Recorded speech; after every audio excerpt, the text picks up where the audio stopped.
were like a beautifully manicured golf course. A friend of mine who's a West Point graduate told me to go to the superintendent's office and identify myself as the relative of a fallen soldier. I entered the large map room, which displayed the battles that the 7,992 men had given their lives to win. The map room was not a history lesson or a movie set. It was the reality of each man's sacrifice staring me right in the face. At the end of the map room was a glass door where I entered the office. I went in and introduced myself to the cemetery associate, Carolyn Oliver. I told her that I wanted to locate my second cousin's grave. I gave her a printout from the internet with Harold's grave location. She checked her computer, and with a bright smile, she looked up and said, "I found him."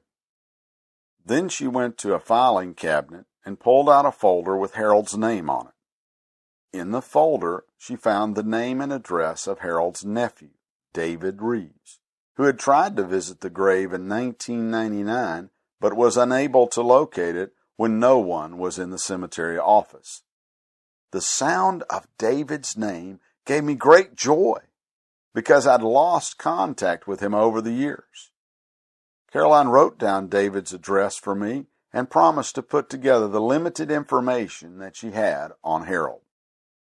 Carolyn picked up a small American and Belgian flag that she would place at Harold's grave. Next, she proceeded just around the corner in her small office and picked up a bucket and a large jar of sand.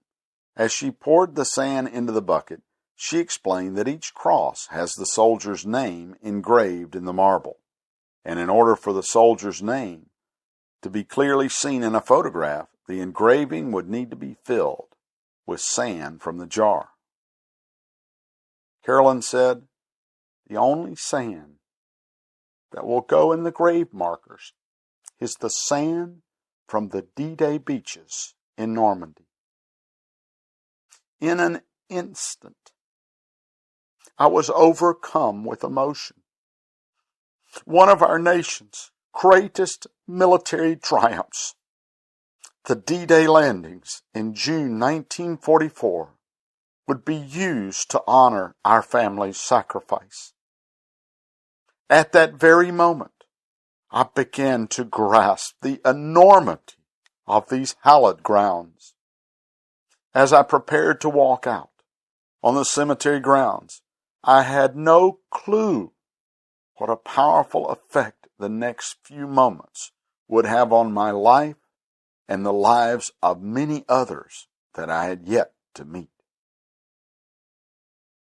Caroline and I left the office and went outside to the point where the monument overlooks the 57-acre cemetery. Your breath is absolutely taken away when you see the 7,992 crosses that fill the final resting place for men who paid the ultimate sacrifice for your freedom. Even though only one of those was my relative, each cross is someone's relative who did not come home. This ground is filled with young men whose lives were cut tragically short. Every American should visit one of these overseas cemeteries to see firsthand the high price of freedom and to carefully consider their personal response to any future wars or military actions. There is no glory in war, only death and destruction. As I walked through the middle of the cemetery, Carolyn explained that the cemetery was much larger in 1945, when it contained the graves of 17,332 U.S. soldiers, plus over 10,000 German soldiers who were buried in the temporary cemetery at the same approximate location. The German soldiers' remains were relocated to Lommel, Belgium after the war. In 1947, there was a program where the American government offered to repatriate any soldier's remains to the United States at no cost to their family. Each next of kin had the opportunity to request repatriation if they so desired. Harold had married Helen Mittelstadt immediately before he left for Europe. She decided that it was best to leave Harold with his comrades in arms, where he would be taken care of in perpetuity, and his sacrifice would be remembered by all who visit. Carolyn had told me while walking down to Harold's grave that if I went anywhere in the town of Henri-Chapelle, that I'd be treated like a king, because the town had been liberated by the American Army in September 1944. The population had been treated harshly by the Germans during their occupation. I had just walked through the village and found this monument in downtown Henri-Chapelle. It stated, "Deposited here are the anonymous ashes that were collected at the Dachau concentration camp crematorium." This was to remind the people of all their Jewish neighbors that were cooked to death by the Nazis. Carolyn said, "We will never forget the sacrifices that America made for our freedom." We continued walking to the rear of the cemetery. As Carolyn approached his grave, I saw it before she even got there. I shouted out, "There he is! There he is! PFC, Harold B. McCarn." She carefully cleaned off his cross while I stood in the cold, light Belgian rain. Next, Carolyn placed the American and Belgian flags on either side of the white marble cross. Then she reached into her bucket and began to place the sand from the D-Day beaches at Normandy into Harold's marker. To my untrained eye, it looked like she was making a big mess. Then as she brushed off the excess sand, his name came alive. At the sight of Harold's name, I was overcome with emotion. I started sobbing on Carolyn's shoulder. I tried to get myself under control. I apologized, but continued to weep uncontrollably. She said that the cemetery was so honored to have a Noak, a next of kin, on the grounds, and that my response was quite normal for Noaks visiting for the first time. She explained that the cemetery has over 100,000 visitors a year, but only 120 are family members. She said it was an honor to escort me to Harold's grave. On the cross, I saw the date that Harold was killed in action, March the 16th, 1945. Germany surrendered on May the 8th, 1945.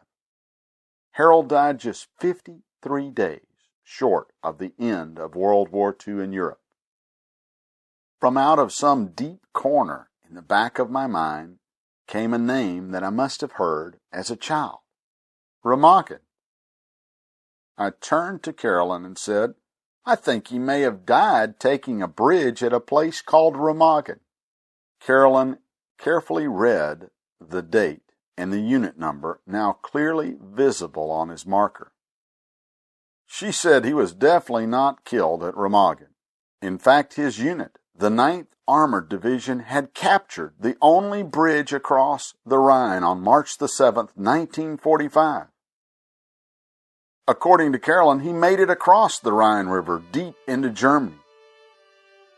I thought to myself, maybe his sacrifice did make a difference in bringing the war to a close. I just asked to stay there and take some pictures. I needed to capture this important moment. I wanted to make sure that our family's future generations, Harold's fourth cousins, my grandchildren, would never forget the sacrifice that Harold and the other 7,991 men had made.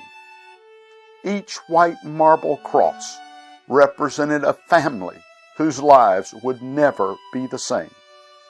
Little did I know at that time that I would have the great honor and privilege of getting to personally know dozens of families whose loved ones are buried at Henri-Chapelle and the other American military cemeteries nearby. The cumulative grief and sorrow of these families is beyond human understanding. Over the decades of time, the sacrifices of these young men have been largely forgotten by a modern American society that never considers the cost of their extensive freedom. While standing alone at the end of that cold, rainy 57-acre cemetery, I knew that I had to share this story with all who would listen. When I arrived back at the office, Carolyn had been busy doing research into